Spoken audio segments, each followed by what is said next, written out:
ಪರಲೋಕದವುಗಳ ಕಡೆಗೆ ನೋಡುವಂತೆ ನಿಮ್ಮ ಆತ್ಮವನ್ನು ವಾಕ್ಯದಲ್ಲಿ ಬಲಪಡಿಸುವ ಅನುದಿನದ ಧ್ಯಾನ.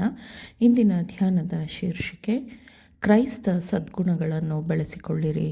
ಈ ದಿನದ ಸತ್ಯವೇದದ ವಾಕ್ಯ, ನಮ್ಮನ್ನು ತನ್ನ ಪ್ರಭಾವದಿಂದಲೂ ಗುಣಾತಿಶಯದಿಂದಲೂ ಕರೆದ ದೇವರ ವಿಷಯವಾಗಿ ಯೇಸುವಿನ ದಿವ್ಯ ಶಕ್ತಿಯು ನಮಗೆ ಪರಿಜ್ಞಾನವನ್ನು ಕೊಟ್ಟದ್ದರಲ್ಲಿ ಜೀವಕ್ಕೂ ಭಕ್ತಿಗೂ ಬೇಕಾದದ್ದೆಲ್ಲವೂ ದೊರೆಯಿತೆಂದು ಬಲ್ಲೆವಷ್ಟೇ.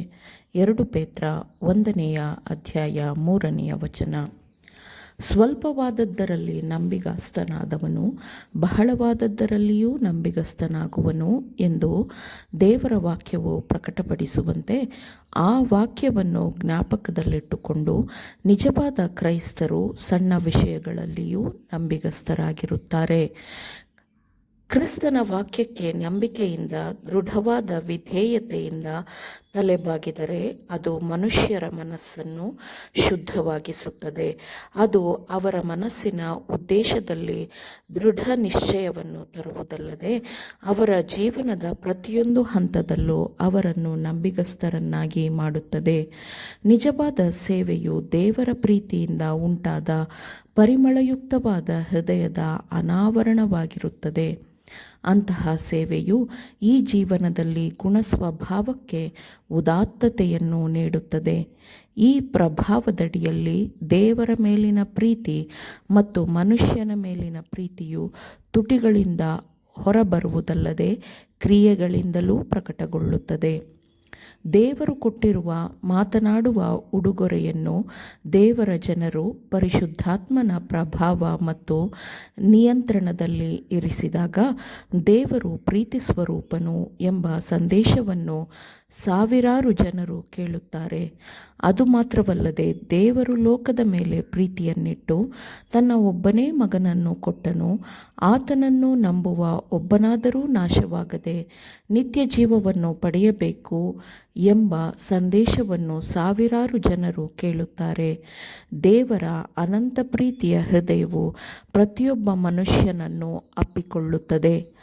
ಆತನ ಪ್ರೀತಿಯು ಎಂದಿಗೂ ನಿಂತು ಹೋಗದ ಅಕ್ಷಯವಾದ ಸಂತೋಷ ಮತ್ತು ಶಾಂತಿಯ ಮೂಲವಾಗಿದೆ. ಅದು ನಿತ್ಯತ್ವದಷ್ಟೇ ನಿತ್ಯವಾಗಿರುತ್ತದೆ. ಅದು ಯೂದ ಮತ್ತು ಯೆರೂಸಲೇಮಿಗೆ ತೆರೆದಿರುವ ಕಾರಂಜಿಯಾಗಿದೆ. ಅದರ ವಿಫಲವಾಗದ ಪೂರೈಕೆಯಿಂದ ಪ್ರತಿಯೊಂದು ಆತ್ಮವೂ ತೃಪ್ತಿ ಹೊಂದಬಹುದು.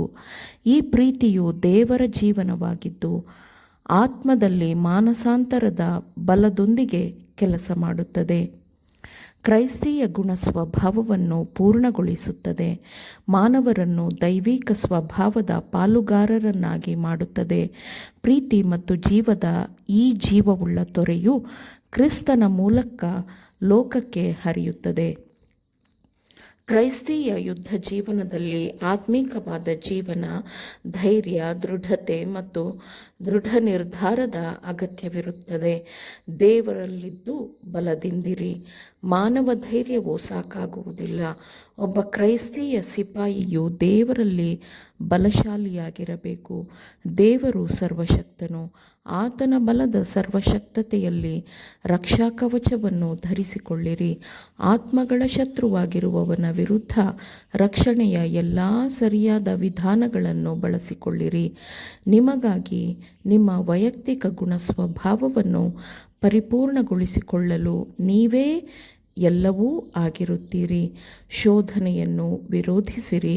ಕ್ರೈಸ್ತೀಯ ಸದ್ಗುಣಗಳನ್ನು ಬೆಳೆಸಿಕೊಳ್ಳಿರಿ. ಬಲಗೊಳ್ಳಿರಿ. ಬಲಶಾಲಿಯಾಗಿರಿ. ಹೌದು, ಬಲವುಳ್ಳವರಾಗಿರ್ರಿ. ಯಾರಿಗೆ ಹೋರಾಡಲು ಅನೇಕ ಹೋರಾಟಗಳಿವೆಯೋ ಅವರು ದೇವರ ಸೇವೆಗಾಗಿ ದೃಢವಾಗಿರಬೇಕು. ಎಲ್ಲ ಬಲದ ಮೂಲನಾಗಿರುವವನಿಂದ ಬಲ ಮತ್ತು ಸಹಾಯವನ್ನು ಪಡೆದುಕೊಳ್ಳಿರಿ. ನಾವು ದೇವರಲ್ಲಿ ನಂಬಿಕೆ ಇಟ್ಟರೆ ಕಾಣದ ಶತ್ರುಗಳ ವಿರುದ್ಧದ ಯುದ್ಧದಲ್ಲಿ ನಾವು ಜಯಗಳಿಸುತ್ತೇವೆ. ಆದರೆ ನಾವು ನಮ್ಮ ಸ್ವಂತ ಬಲವನ್ನು ಆಶ್ರಯಿಸಿಕೊಂಡರೆ, ನಮ್ಮ ಸ್ವಂತ ಬಲವನ್ನು ನಂಬಿದರೆ ನಾವು ಖಂಡಿತವಾಗಿಯೂ ಸೋಲನ್ನು ಕಾಣುತ್ತೇವೆ. ರಕ್ಷಾ ಕವಚವು ಸಿದ್ಧವಾಗಿದೆ. ಅದನ್ನು ಧರಿಸಿರಿ ಮತ್ತು ದೇವರಿಗಾಗಿ ಹೋರಾಡಿರಿ. ಆಮೇನ್. ದೇವರ ವಾಕ್ಯಗಳನ್ನು ಶ್ರದ್ಧೆಯಿಂದ ಆಲಿಸುವವರು ಮಾತ್ರವೇ ಆಗಿರದೆ ಪಾಲಿಸುವವರೂ ಆಗಬೇಕೆಂದು ನಿಮ್ಮನ್ನು ಉತ್ತೇಜಿಸುತ್ತೇನೆ. ಪರಿಶುದ್ಧಾತ್ಮನ ಸಹಾಯದಿಂದ ಆಲಿಸಿದ ನಿಮ್ಮೆಲ್ಲರಿಗೂ ಧನ್ಯವಾದಗಳು. ಮತ್ತೆ ದೈನಂದಿನ ಧ್ಯಾನಕ್ಕಾಗಿ ನಾಳೆ ಸಂಧಿಸೋಣ. ಆಮೇನ್.